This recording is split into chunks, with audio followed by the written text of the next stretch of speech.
If I need to hold on to a blog post until I'm sure it's perfect, then it's Pressfield resistance that I'm hiding. But if I can treat blog posts as one more chance to make a difference, but there'll be another one tomorrow, now I can be lighter on my feet. And I think that's the slogan I got from you, right? Let it be easy, let it be light, let it be not, what let it be easy means is not trivial. It just means you're not emotionally connected to what happens after you do it. Here's another one of my favorite Sethisms. Look, it's actually on a post-it on my computer. Can you read this? Nobody is coming to save you. Can we please speak about this? Because this is a big one. It sounds depressing, but it's actually the happiest news ever. Oh, it's so freeing, right? Because yes. There is no saving. That reassurance is futile. And even if someone comes to save you in this moment, they won't be here tomorrow. And once we accept that if we're on this path to turn on lights and to connect people and to lead, we don't have to wait to be picked. We don't have to wait to be saved. We don't have to wait to be approved of. Thank you. Thanks for letting me know that I get to go forward now. And going forward is so much more satisfying than waiting to be saved. It's so much easier to do this work if instead of trying to be the next blank, right? The next Susie Moore, the next Zig Ziglar, or the next Seth, be the first you, a specific one who is, the Kardashian slot is filled. They're not going anywhere.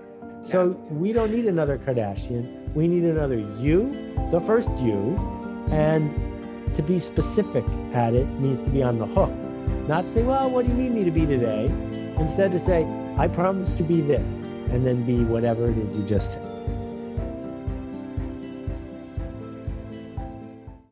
Hey friend, I just wanted to thank you so much for stopping by and tuning into the podcast. It means the world to me. There are a lot of great podcasts out there, so it's truly an honor that you've decided to take the time out of your day to listen to mine. I'm really excited to bring on more and more inspirational guests for you. But before we get into it, I wanted to ask you a huge favor. If you're enjoying the show, would you please be so kind as to hit that subscribe button? I've noticed that over 98% of the people that watch our videos aren't subscribed, and subscribing really helps the algorithm put this episode in front of other people who it could help. And be sure to leave a comment sharing what most connects with you.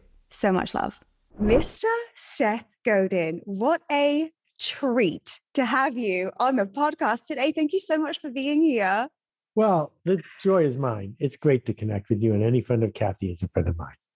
Oh, yay. Well, one thing that I was thinking about, how do I kick off this conversation with Seth? There could be a million different angles because you've created so much and I've consumed so much of your content over the years. So thank you.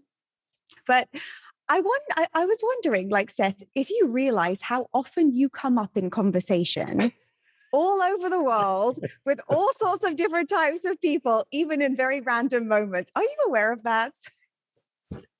I think that is the choice that I made about how my work would work, in the sense that some people say, I need to hustle and hype and promote to get the word out. Some people say I need to interrupt. Some people are trying to sell something. And I just decided when I started writing for Fast Company a really long time ago, that success would be, could I write something for the people who care about my work that they want to talk about with someone else? Not because it will help me, but because it will help them. So if people are talking about my work, it's not because I'm out promoting it, because I don't. It's because I succeeded in giving them something useful to talk about. And the way that I'd love to structure this interview was I've collated some of my favorite Seth-isms. Okay. Some of which I might not have ever written, by the way.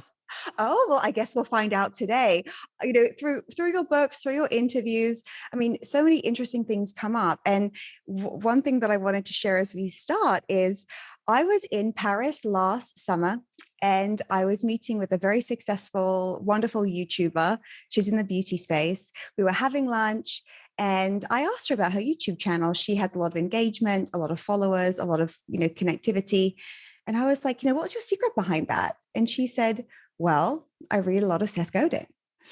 and she said, I don't drop 2 YouTube videos a week because I feel like it. I do it because that's what I do. Right. And I mean, are you nearly 10,000 blog posts yet? I know like the numbers keep stacking up. It's more than 9,000. Hopefully I'll be around to hit 10,000. Yeah. And yeah, so Seth, my question for you, the first one is, you've always been so consistent with your blog, and this is such a huge part of your work, but you've said that if not one person read your blog, you would still write it every day. Could you talk to us a bit about that? Well, sure, because noticing things, describing them, talking about how I think the world works helps me before it helps anybody else. Because knowing I have to put myself on the hook to express this helps me become a useful, practical observer as opposed to just living inside whatever's going on in my head. And that posture then translates into a generous way to decode the world around us. And as a creator, I know that you're quite militant. I wonder if this is still true, that you don't do social media, you don't watch television, and you don't go to meetings. Is this still the case for you? Well, I'm not, I think in our angry world, I don't want to use the word militant, but I will say that I find that boundaries help give you something to lean against. And so when Twitter came along, I saw it early enough that I could have been a bigger deal on Twitter than some. And I said, but if I spend time on Twitter, I'll have to not spend time on something else. Do I want to be less good at something else so I can also be pretty good at Twitter? And I decided it wouldn't make my life better. So no Twitter, no Facebook. I have, boundaries, but I adjust them. I'm on LinkedIn with the interviews that I do. In terms of meetings, I define a meeting as a group of more than 2 people coming together to have the person who had the power to call the meeting say things to the other people. That's different than a conversation. So if you have a real job, which I don't, you may be forced to go to meetings. Yeah. And part of my mantra is you should push back and say, send me a memo instead. If all you want to do is tell me something, we don't need to do it in real time. And so, no, I don't go to meetings. And then in terms of television, 2 years ago, just before the pandemic, my wife got a TV for our house, and 30 minutes most nights, either Shtisel, Tokyo, Midnight Diner, usually a TV show with subtitles or wigs or some combination of the two. How fascinating. Right. But only 30 minutes is enough for it to be soporific as opposed to a ton. And when it comes to your creating, because often, or some people would believe that they're inspired by what other people are doing, what they're paying attention to on social media, their content. I know that you also love listening to like old tapes from like Zig Ziglar and Jim Rohn. I also love doing that. Does your creativity come from mainly solitude, would you say, or is it engaging and paying attention? Do you pay attention to other people in your space? I think creativity is the act of solving interesting problems. And that is when I am the most creative. If I'm truly in a place of solitude, I will invent problems so that the noise in my head won't get too loud. But there are enough problems around us that we probably don't need to invent any new ones. And so what I try to do is understand why the world is working the way it is and be able to come up with, for what some people might be a helpful way forward. And I don't spend much time at all following folks who are sort of doing what I'm doing, mostly because if they've solved an interesting problem, then I worry that my solution isn't creative. It's just an echo. And it's more fun for me to just not know. So I need to know the genre. I need to know what came before, but I don't want to say me too, and I don't want to say ditto. And you say, Seth, too, and I find this fascinating because sometimes I feel like I try and strike a balance with this. You've said that you're separated from the outcome of the response to your creative work. You don't check your book sales, you don't check your blog traffic. And some of us we can check that multiple times a day. It can become an obsession if we allow it to be. to be one, but do you ever feel as if sometimes the feedback is useful in terms of, oh, people really are, connecting with this message, or this could inspire another message? Or are you just like, no, what comes from me comes internally? Okay, so let's clarify a couple of things. I didn't say I was separated. I said it's more productive to be separated. Mm-hmm. And the more discipline I have, the more productive I can become. What it means to be separated is not that you are unaware, it is that you are not emotionally connected. Because if you are emotionally connected, you will change the next thing you're going to do. Mm-hmm. And if you look at the work of great jazz musicians, if they keep trying to chase the thing that came before, their work can't be what it was, right? So Paul Desmond had a massive breakthrough with Take Five, which he did. It was the best-selling jazz album of its time. Mm-hmm. And then for a couple of years afterwards, Paul Desmond kept sounding like he was playing that song again and again and again, because he was emotionally connected to getting the same response.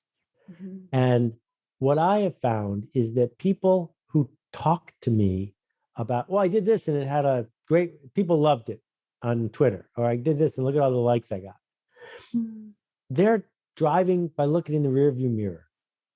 And that's not the empathy that we need. We need to imagine what the people we serve believe, what they want, what they're hoping for, where their pain is. But we can't say, this one better work. Because if we do that, we're just going to be repeating ourselves. In my community, we say this statement a lot: success is volume. Right. So, and the reason I say this, is because often people will be like, oh, so I did a blog post, or I did a YouTube video or a podcast, and, there are 5 episodes or 5 posts, and, Good Morning America isn't calling, and, or, Kim Kardashian isn't sharing my stuff. How do you feel about, because I know you speak about talent versus skill and you're very prolific, but what do you think about just volume being a play here? Okay, so forgive me, and I'm sorry if I'm being contrary, but you're asking great questions. Success is volume is on its face a ridiculous statement.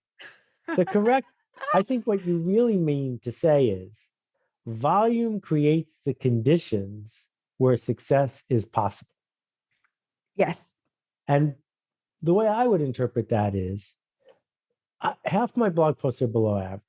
And if I need to hold on to a blog post until I'm sure it's perfect, then it's Pressfield resistance that I'm hiding. Mm-hmm. But if I can treat blog posts as one more chance to make a difference, but there'll be another one tomorrow, now I can be lighter on my feet. And I think that's the slogan I got from you, right? Let it be easy, let it be light, let it be not what let it be easy means is not trivial. It just means you're not emotionally connected to what happens after you do it. And so that opens the door for you to create a thing that looks like volume, but what it really is doing is letting you simply do the work, not just do it, but simply do it without drama, without second guessing, simply show up to do this generous work. And Good Morning America is never going to call. Let's just write them off. And just, you're not doing the work for Good Morning America. You're doing the work for the 10 people you're doing the work for. And if they spread the work, then you get to do it again tomorrow. One of my favorite pieces actually that you wrote was the foreword to Do the Work by Stephen Pressfield. May I read just a couple of paragraphs of it? Because when I first read this, I'm not joking, I called 3 or 4 of my creative friends just to read out your foreword.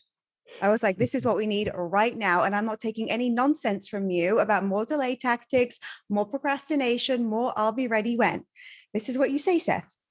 Right there in your driveway is a really fast car.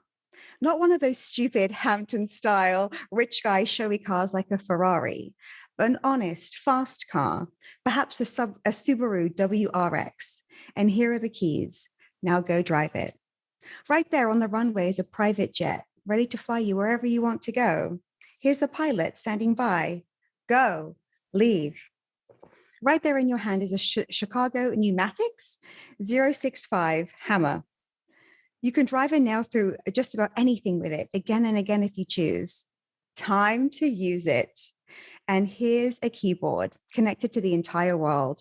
Here's a publishing platform you can use to interact with just about anyone, just about any time for free. You wanted a level playing field, one where you have just as good a shot as anyone else. Here it is. Do the work. That's all we're waiting for you to do the work. Oh, I mean, I could weep hearing this, Seth. I mean, truly, to me, this is your core message. I mean, this is what I keep coming back to. It's such a no excuses mindset. And oh, this leads me to one of my favorite Sethisms. How dare you settle for less when the world has made it so easy for you to be remarkable? And probably when you said that and when you wrote this, it was even harder. Like it wasn't even as easy as it is in 2022. Could you speak to that for a moment? Because I feel like it's so permission giving and also a bit of a nice kick in the butt. Well, first, thank you. I had no recollection of writing that, but it sounds like me. And when Steve agreed to let me publish that book, it was a stellar moment in my career.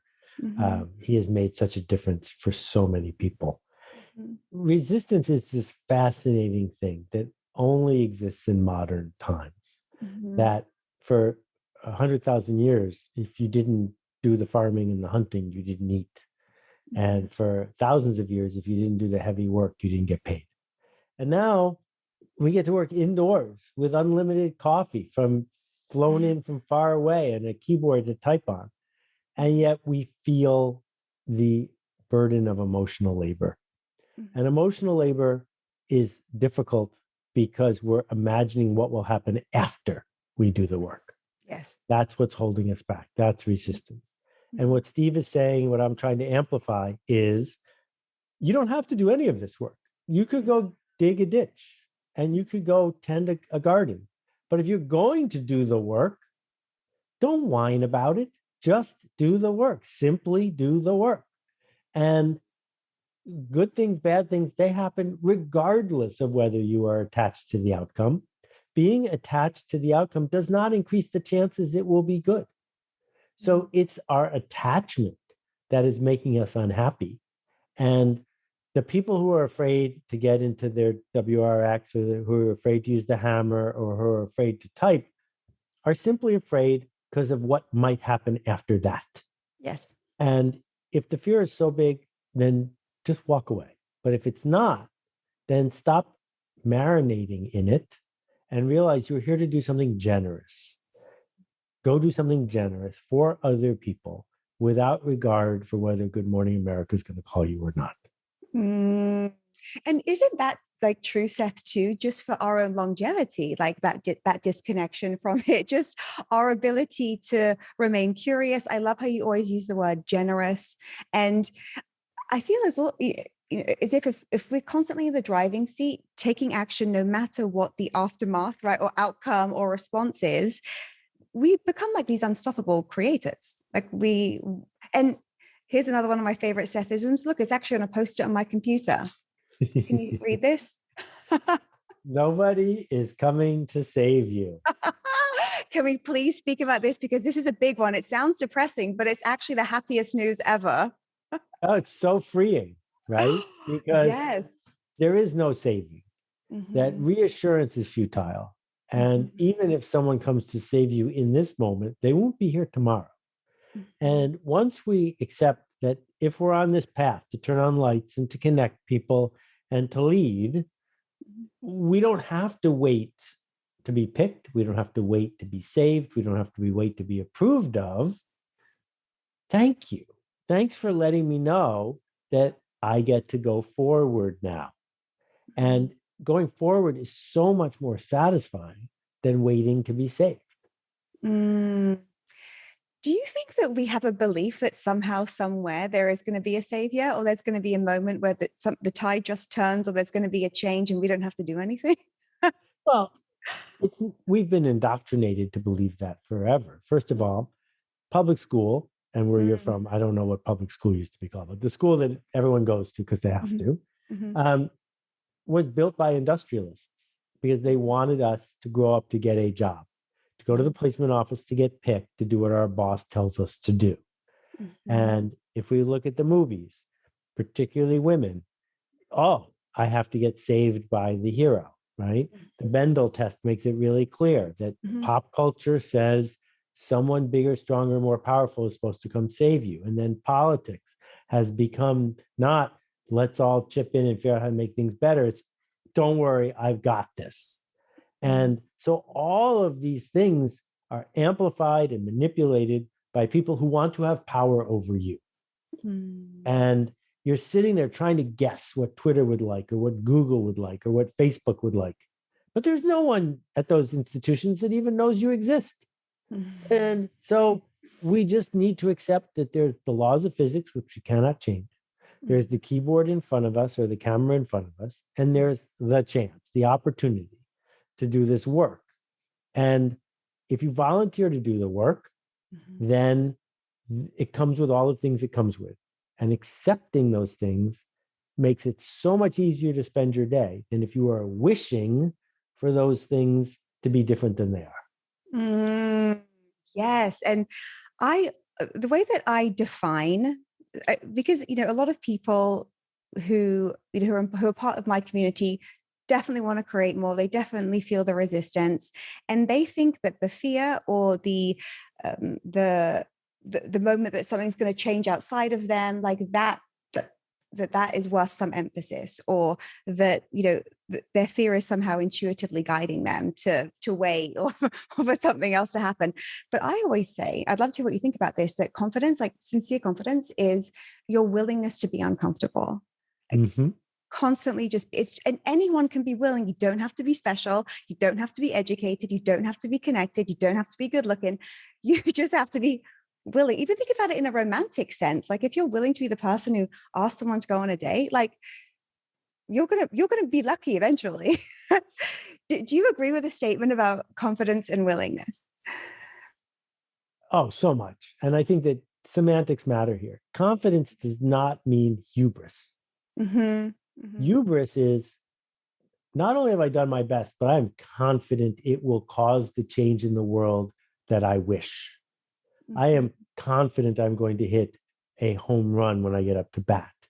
Well, no, you shouldn't be, because the odds are against you.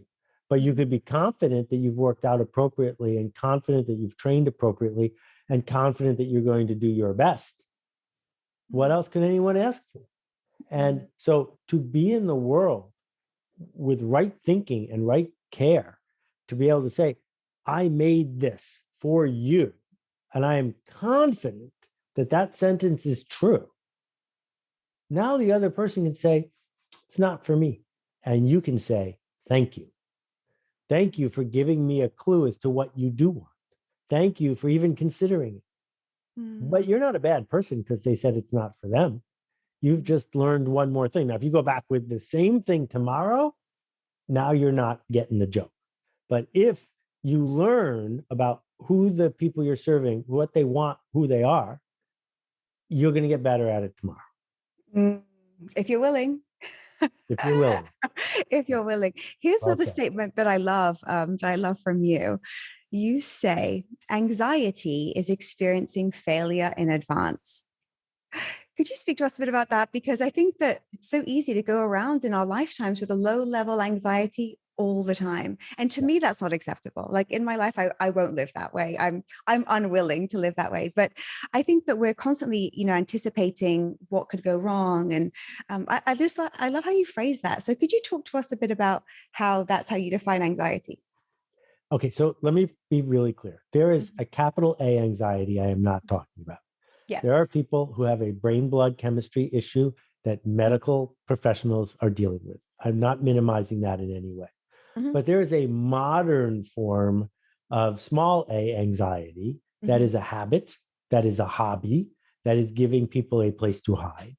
And this anxiety is imagining in very specific terms a bad thing that might happen one day in the future, so specific that you're feeling it right now. And the problem with that is for every actual failure, you're living 1,000 failures that didn't happen. The problem with that is that you're spending a lot of your brain time living in a future that probably won't occur. And if this is keeping you from doing generous work and you can see it as such, then you are making a choice, which is that rather than doing generous work, you would rather live in a unlikely but possible future that's not going to work out very well. And what I am helping people do is say, that's a choice. And if it arises in your head, don't try to make it go away because that will make it worse. Simply acknowledge it. Thank you. Thanks for letting me know that that might happen. Now go back to work. Oh, that could happen. Now go back to work. This is the essence of resistance. That when resistance arises, it is a clue that you are onto something. But the answer to resistance is not to fight the resistance. The answer to resistance is to name it, invite it in for tea, and then get back to work. And is that still something that you have to do, even at this stage? All the time, every day. And you push through because we see content from you you don't miss a day. In how many years now? Nearly 10,000 blog posts. It's a lot of years. A lot of years. I can make it go away if I'm not doing something important. And so that's the same way if you talk to an athlete, a runner, and you say, do you still get tired? If they say no, then they're not actually trying very hard.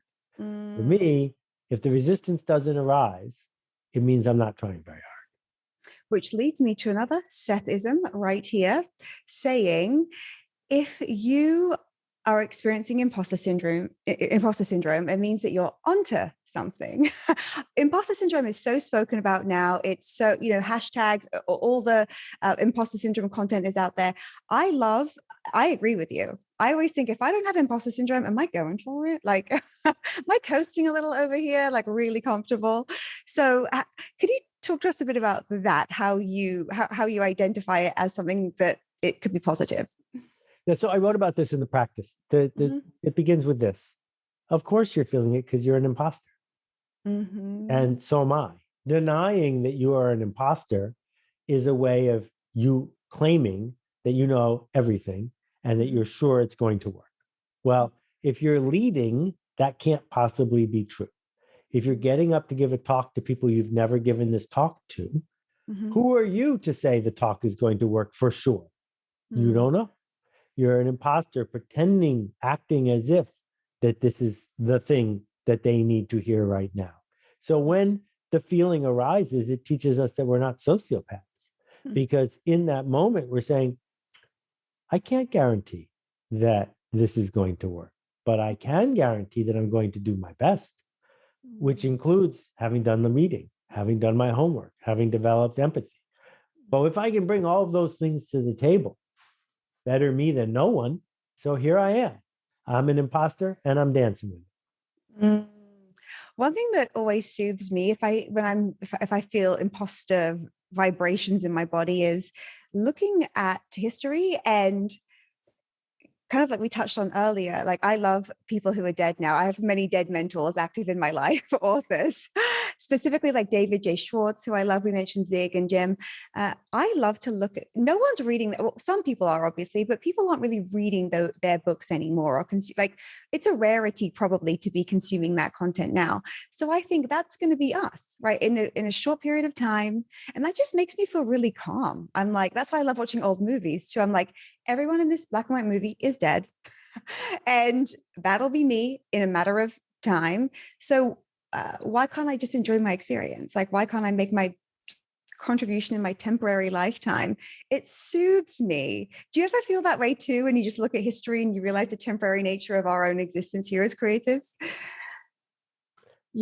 That's a new one for me, the movie one. I like that very much. And I confess I haven't read David's book in a couple of years, but I'll go reread it. The thing that I would like to amplify is something in a slightly different direction, which is that to go back to a Zig thing, many of the people who are listening to this want a certain sort of broad, shallow appeal to a large number of people. They would like to be a wandering generality. That if you describe to them who their heroes are and how big their podcasts are, how many people are following them on Insta or whatever, they tend to be fairly big numbers. And when you were talking about movies, I was thinking about the fact that George Clooney hasn't been in a movie in a while. Mm-hmm. Mm-hmm. And the movie industry soldiers on because there's always another George Clooney in the wings. Mm-hmm. And the opportunity to be George Clooney or your version of George Clooney is so tiny, so one in a million. It is not worth it. Whereas to be a character actor, a specific one, someone who is living in a very specific way, that in the casting room they say, get me this person and there is no substitute, those slots are all wide open.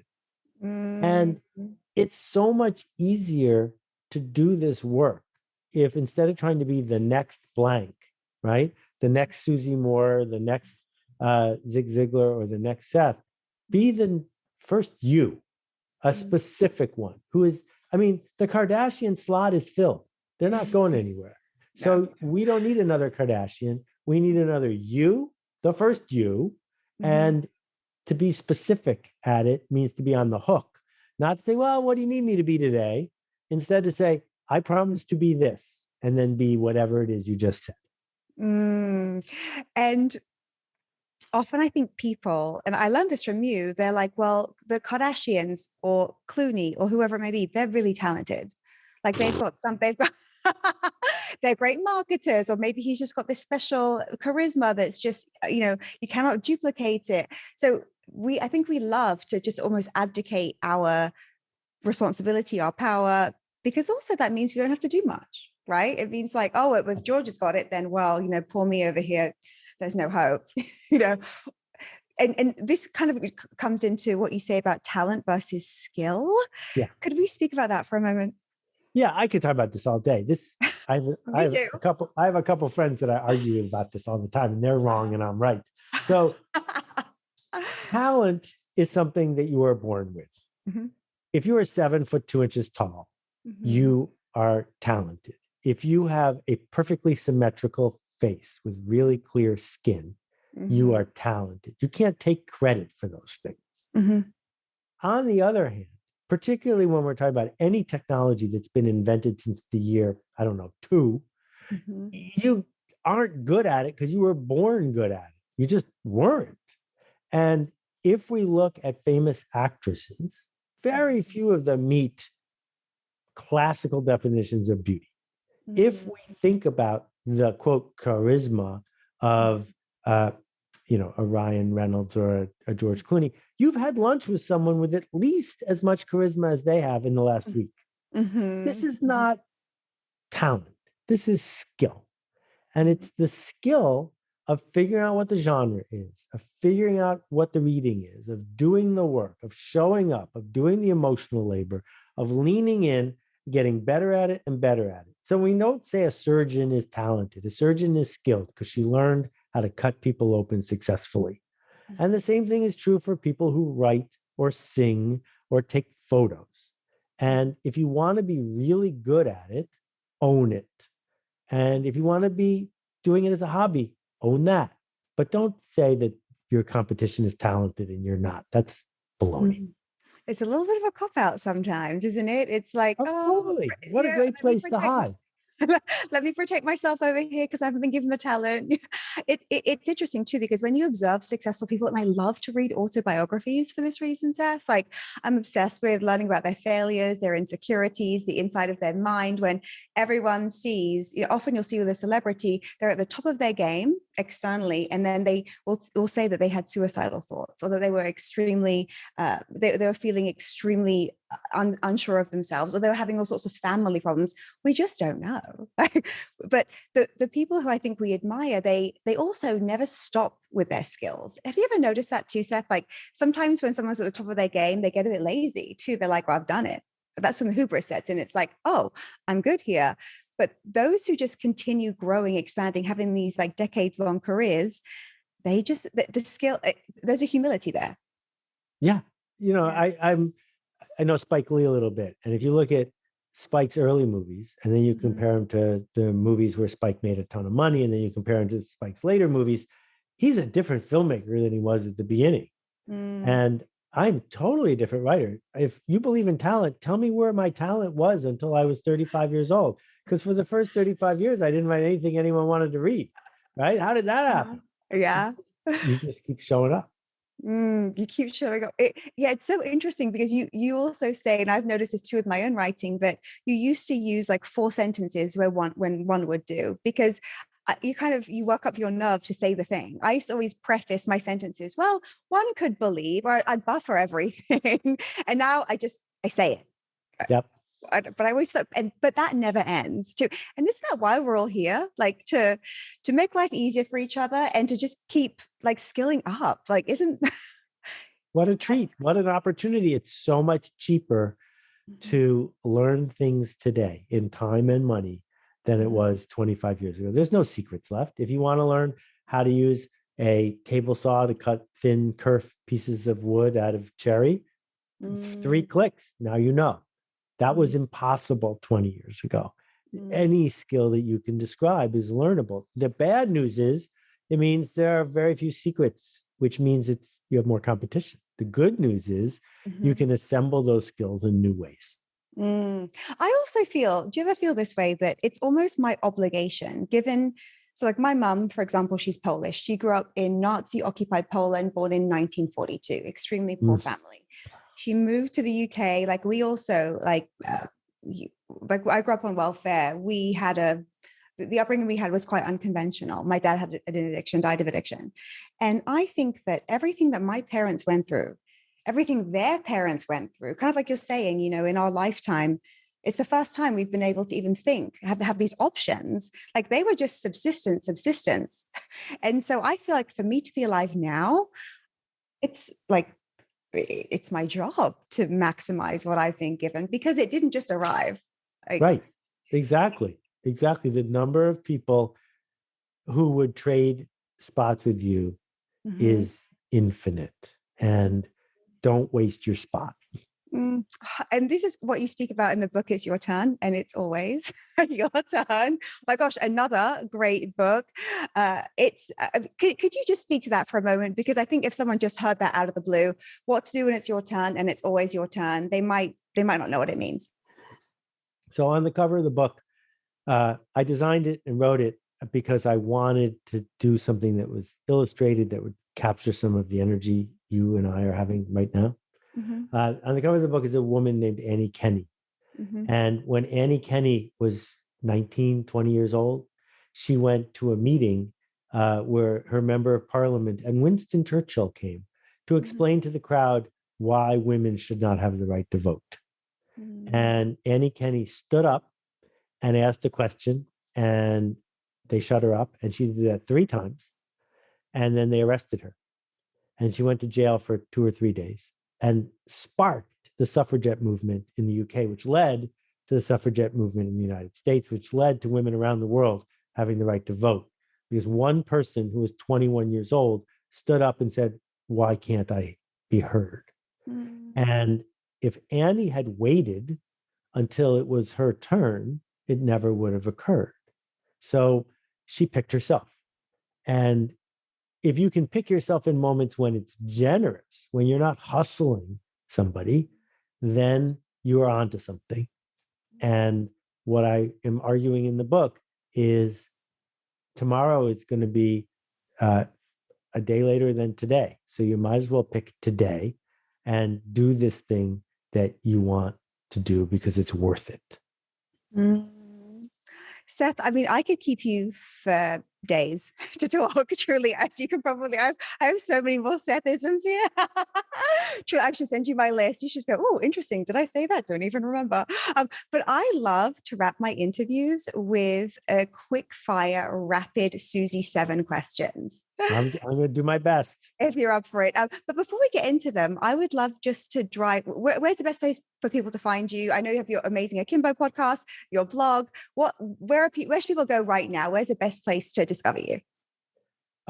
If you type Seth into your favorite search engine, there you'll find me, I hope. The blog's all free, Seth.blog. My new book is called The Carbon Almanac. It's not my book, it's our book. And that'll come out on June 21st. So soon. How exciting.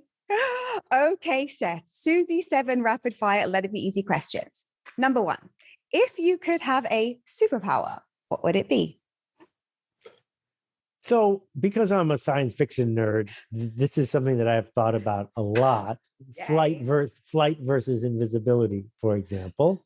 Ooh. And but I read a science fiction novel that I thought was fascinating about a guy who was able to go to the molecular level of any person and fix things that were sort of broken. And it ends up driving him insane because after he's fixed his shoulder that doesn't work and his knees that creak, he realizes he can do it for other people.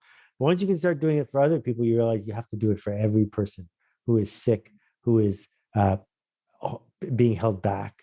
And that's just too much to bear. So I think the superpower I would settle on is the one I have right now, which is this life, this moment, this chance to use the leverage I've got to make a difference.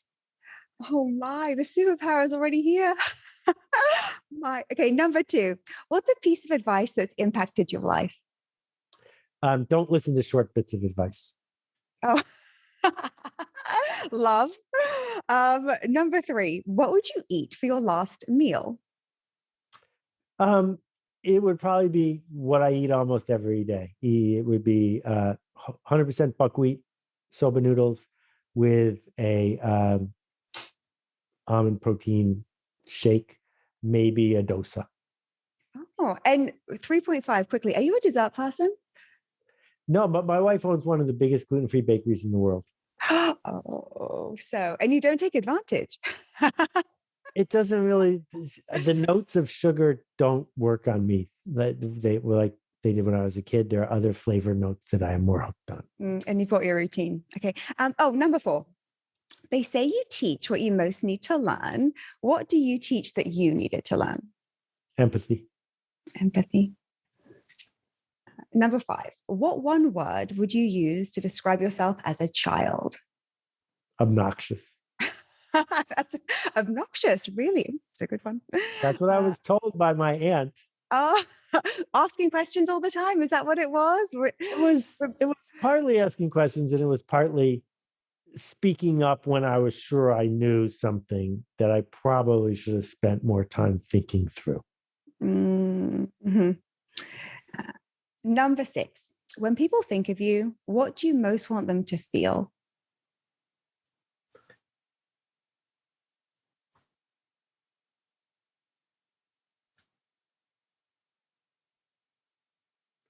That I saw them.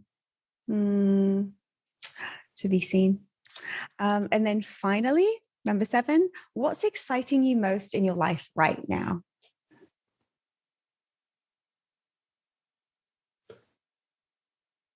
In the face of profit-driven intentional division, I am reassured and thrilled by what's happening with human beings coming together because they want to make things better.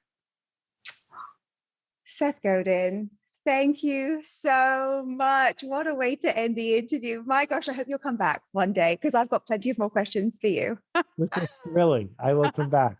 Thank you for this work you're doing. Thank you for leading. I know it's not easy to show up, and you're doing it. And I appreciate you. Thank you, Seth.